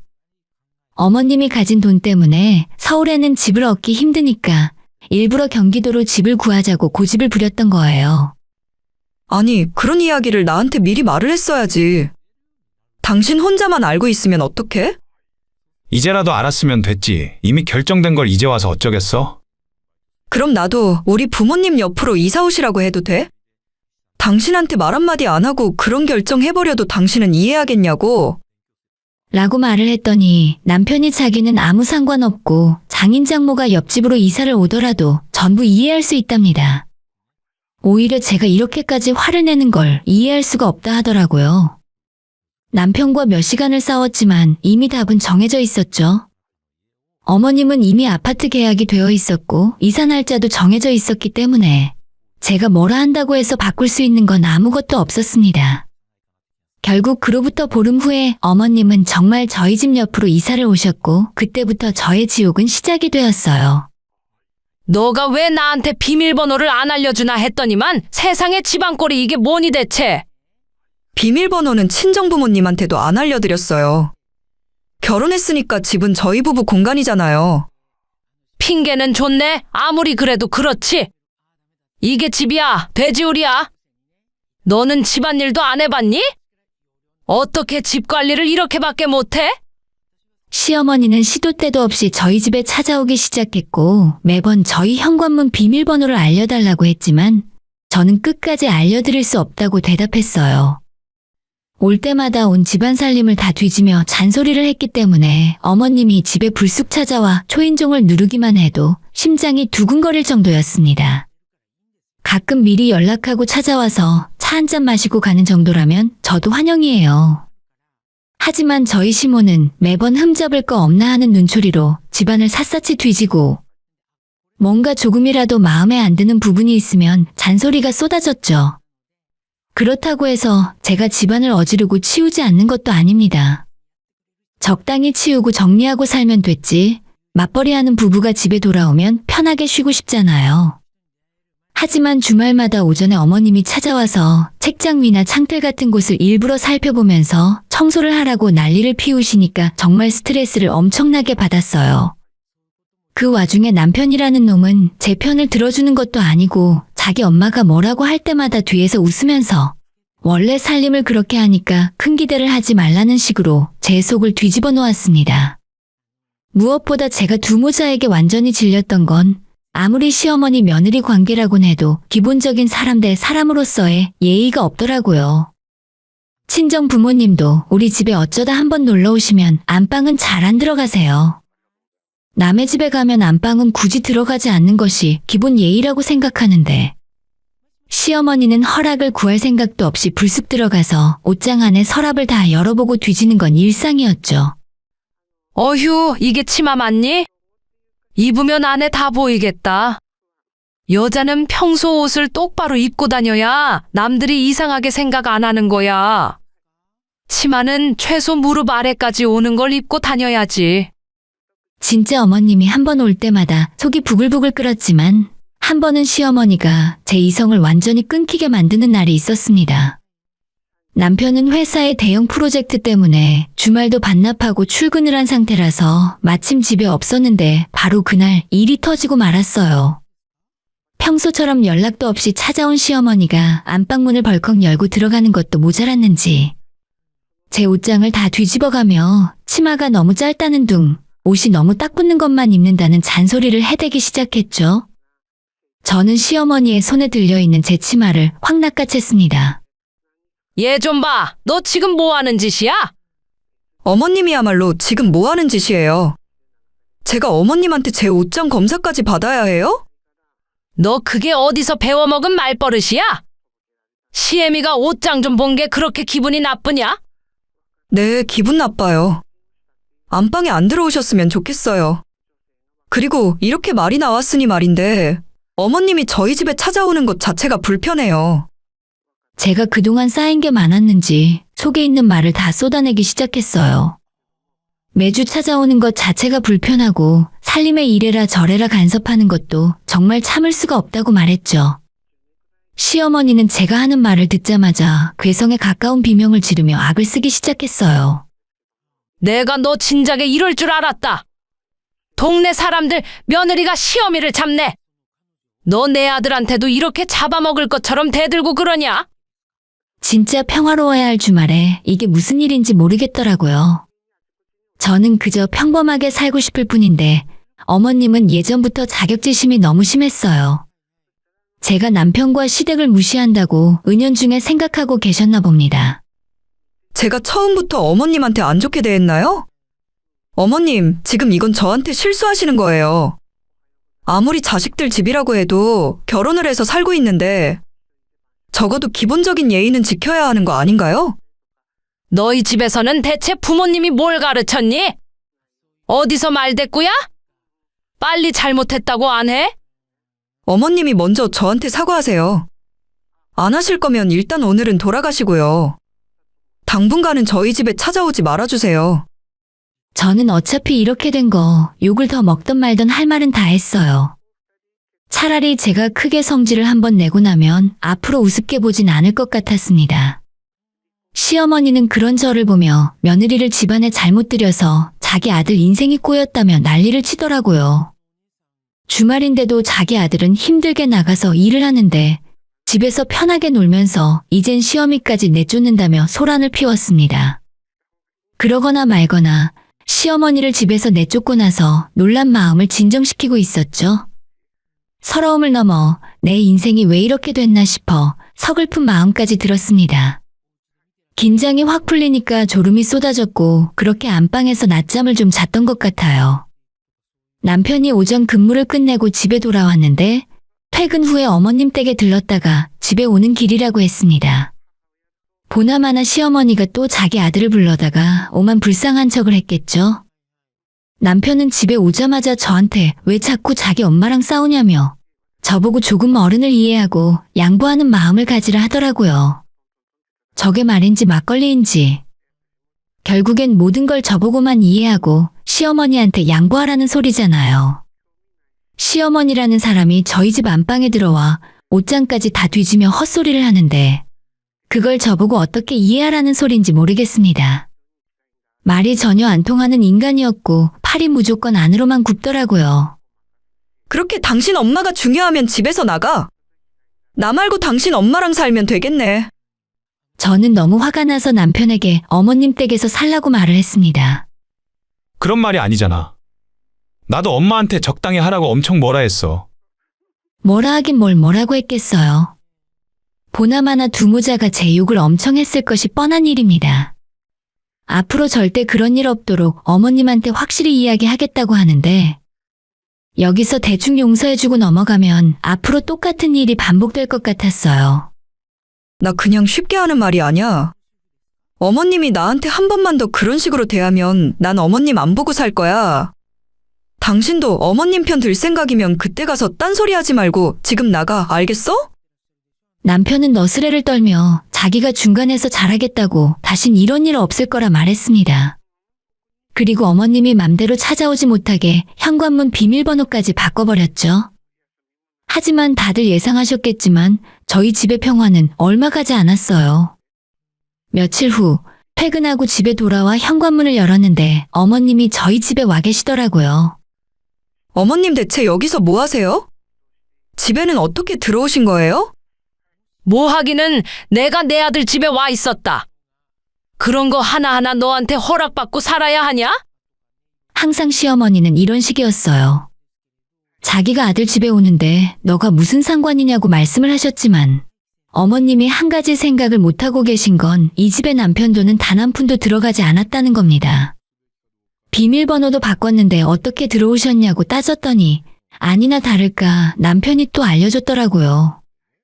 저는 이 상황이 정말 이해가 되지 않는 건 결혼한 아들 집에 매번 찾아와서 뭘 어쩌겠다고 이러시는지 이해가 되질 않았어요. 보통 부모님들이라면 자식들에게 반찬을 만들어주거나 뭐라도 챙겨주기 위해서 찾아오는 경우는 있다고 알고 있어요. 하지만 우리 시어머니는 매번 빈손이고 뭘 챙겨준다는 생각 자체를 하지 않는 사람입니다. 그냥 올 때마다 살림타박을 해대고 냉장고를 벌컥 열어서 제가 장봐놓은 음식을 그냥 가져가고 말을 하자면 끝도 없는데 지금 와서 제 생각으로는 어머님이 저한테 기선제압을 하시고 기를 죽이려고 했던 것 같아요. 어머님, 이렇게 맘대로 찾아오는 건 명백히 주거침입이에요. 제가 지난번에도 분명히 말씀드렸잖아요. 미리 오시겠다 말씀이라도 좀 하시라고요. 뭐? 주거침입? 지금 나를 경찰에 신고라도 하겠다는 소리야? 시어머니는 제가 한 말에 발끈했는지 남편에게 곧장 전화를 걸어 난리를 치셨어요. 네 와이프가 시어미를 경찰에 신고하려고 한다면서요. 저는 잘못한 게 하나 없었기 때문에 차라리 남편이 빨리 와서 삼자 대면을 하길 바랬습니다. 남편이 와서 이 상황을 보고 무슨 말을 할지가 궁금했어요. 퇴근길에 집에 오고 있던 남편은 어머님의 전화를 받고 헐레벌떡 집으로 달려왔고 시모는 자기 아들을 보자마자 갑자기 소리를 내며 엉엉 울기 시작했습니다. 자기 엄마가 우는 모습을 보자 남편은 저를 보며 소리를 질러대기 시작했어요. 당신 진짜 너무한 거 아니야? 우리 엄마는 어떻게든 며느리랑 조금이라도 친해지고 싶어서 그러는 건데 경찰에 신고한다고? 가족끼리 그게 할 소리야? 그 와중에 시어머니는 저한테 언제 막말을 했냐는 듯 남편 옆에 착 달라붙어서 세상 불쌍한 비련의 여주인공 표정을 짓고 있었어요. 뭐? 당신도 진짜 웃긴다. 아까 어머님이 나한테 뭐라고 했는지 알기나 해? 당신 오기 전까지 나한테 오만 욕을 다 하셨어. 어머님이 집에 못 오게 하겠다는 약속을 깬 건 당신이잖아. 이것 봐, 당신은 별일 아닌 일을 너무 예민하게 받아들여. 엄마가 집에 와 있더라도 그냥 웃으면서 넘어가도 되는데 당신이 일을 자꾸 크게 만들잖아. 여기서 제가 더 이야기해봤자 저 모자 앞에서 저만 나쁜 사람이 될 뿐이었고 제 입만 아픈 일이었어요. 아, 죄송해요, 어머님. 저는 빈집에 사람이 있길래 도둑인 줄 알았어요.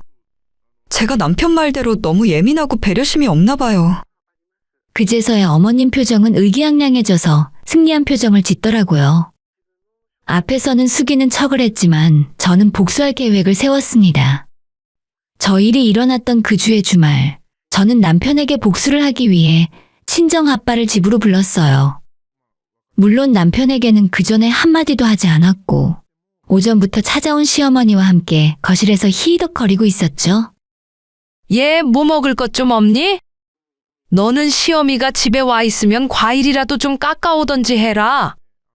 이런 걸 꼭 말로 해야 하니? 센스가 없어, 센스가.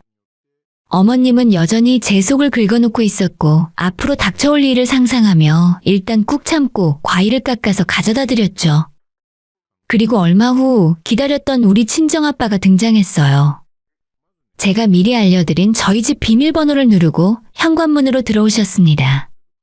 지금도 그때를 생각하면 너무 웃긴데 아빠가 문을 열고 등장하자마자 남편과 시어머니의 표정이 가관이었죠. 마치 호랑이라도 보는 것처럼 놀란 표정이었습니다. 아니, 지금 시간이 몇 시인데 자네는 잠옷바람에 소파에서 뒹굴거리고 있는 건가? 아이고, 마침 사부인도 와 계셨네요. 제가 며칠 전 어머님과 남편에게 사과를 하고 물러난 날에 저는 친정에 전화를 걸어 저희 집안 상황에 대해 설명했습니다. 제 말을 듣고 아빠가 주말에 집으로 찾아오시기로 하셨죠. 시어머니가 지금까지 제게 했던 말들, 예의 없고 무례한 행동들, 그리고 가장 중요한 건 남편놈이 저한테 말했었던 자기가 반대 상황이 되면 얼마든지 이해할 수 있다는 그 말을 직접 눈으로 확인해보고 싶었거든요. 아니, 바깥사돈, 어떻게 연락도 없이 여기까지 오셨어요? 딸내미 집에 오는데 무슨 연락이 필요하겠습니까?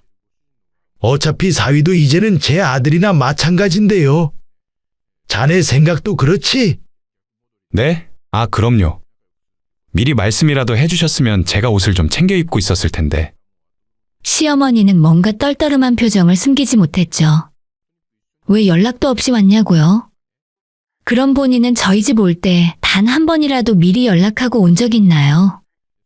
하여간 자기가 하면 로맨스, 남이 하면 불륜 같은 소리였습니다. 남편놈은 우리 아빠를 보고 잔뜩 굳어서 제게 살려달라고 눈빛을 보냈어요. 가만 보니까 자네는 내가 온 게 불편한 모양이야. 근데 어른이 집에 왔으면 옷이라도 좀 갈아입어야 하는 거 아닌가? 내가 자네 잠옷 차림을 언제까지 보고 있어야 하는 건지 모르겠네. 이런 모습 하나하나가 가정교육이 의심되는 거야. 남편은 허둥지둥 당황하며 안방으로 들어갔고 옷을 갈아입는 소리가 들렸어요. 시어머니는 잔뜩 불만이 가득한 얼굴로 팔짱을 끼고 소파에 앉아 있었고요. 저기 사돈, 아무리 딸네 집이어도 그렇지. 애들 편하게 쉬는 주말인데 이렇게 불쑥 찾아오시면 애들이 불편해하죠. 말씀도 없이 현관문을 벌컥 열고 들어오시니까 저도 놀랐네요. 저는 시어머니가 자기 소개를 하는 줄 알았어요. 본인이 했던 행동을 똑같이 우리 아빠가 했을 뿐인데 어지간히 불편했나 봅니다. 하지만 저희 아빠도 절대 시어머니한테 한마디도 지지 않았어요.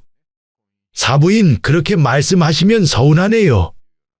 딸 집에 오는데 제가 누구한테 허락을 받아야 합니까?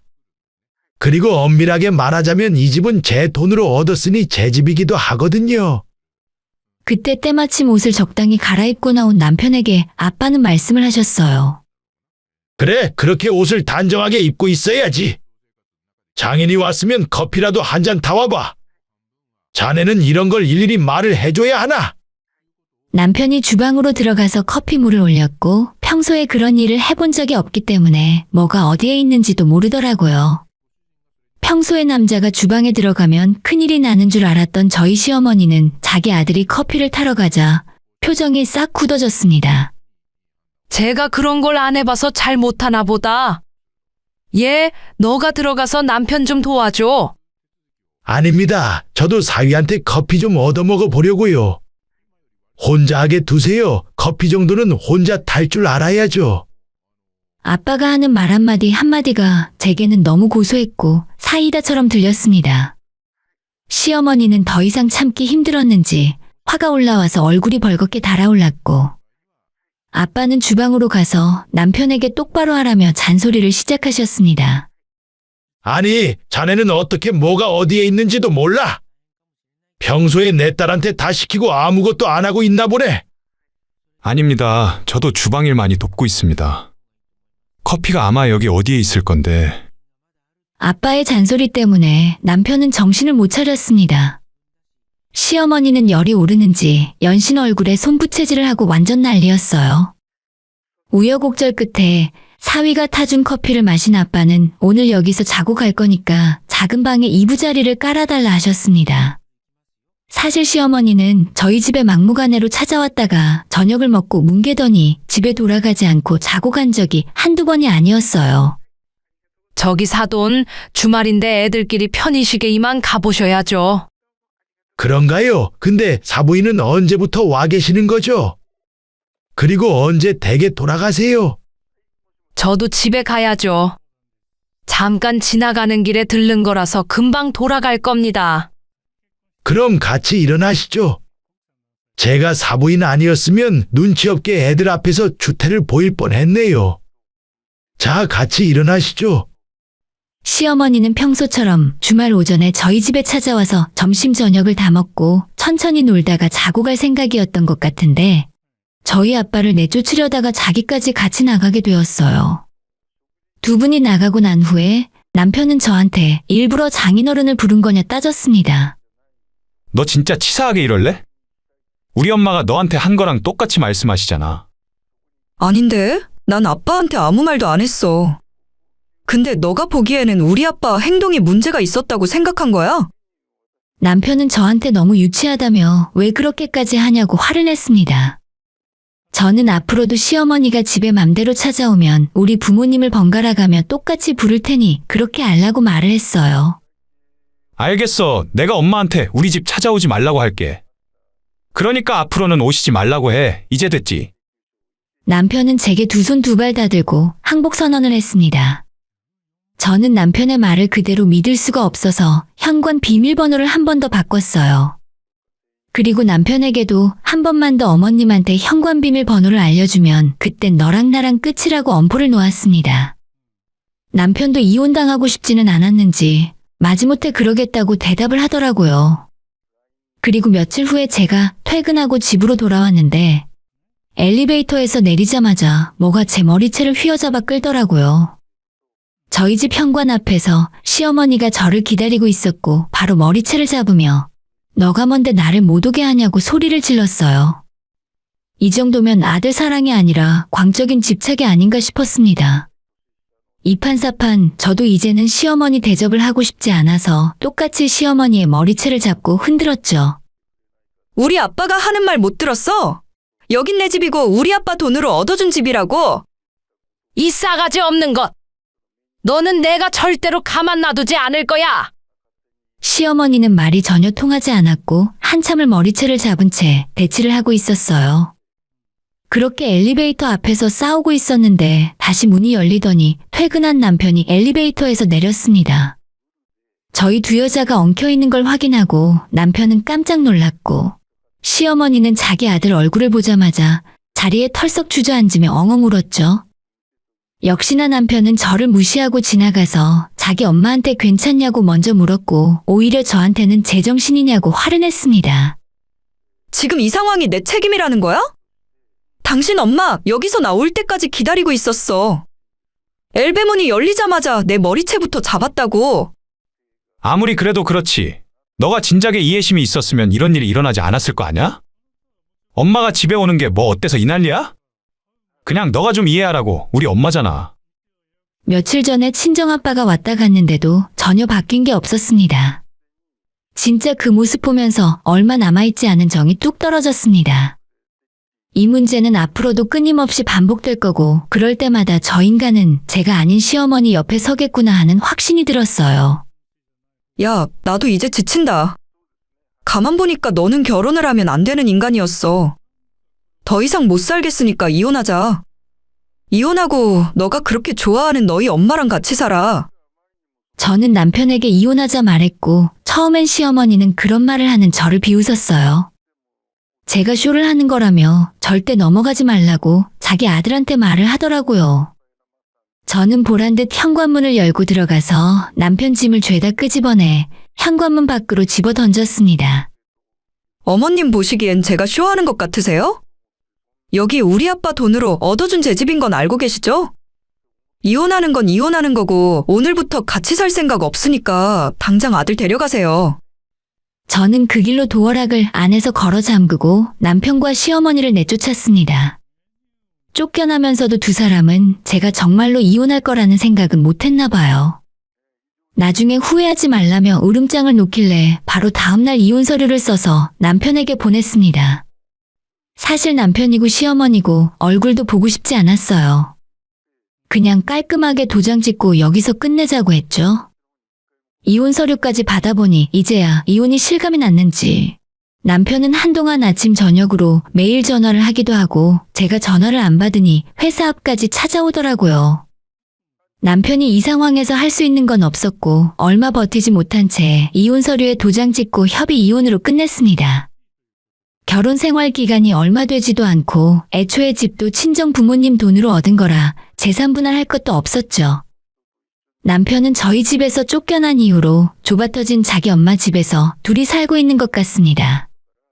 짧지만 제 인생에 큰 상처를 남긴 결혼 생활이었고 친정 부모님은 차라리 잘 됐다며 이런 이혼은 요즘의 흠도 아니라고 저를 위로해 주셨어요. 저는 제 선택이 절대 틀렸다고 생각하지 않아요. 오히려 조금 더 빠르게 결심을 하지 못하고 질질 끌다가 시간을 낭비한 것 같아 아쉬울 따름입니다. 지나간 건 지나간 일이고 앞으로 가족들과 행복하게 사는 일만 생각할 거예요. 오늘의 사연은 여기까지입니다. 구독과 좋아요, 알림 설정 부탁드려요.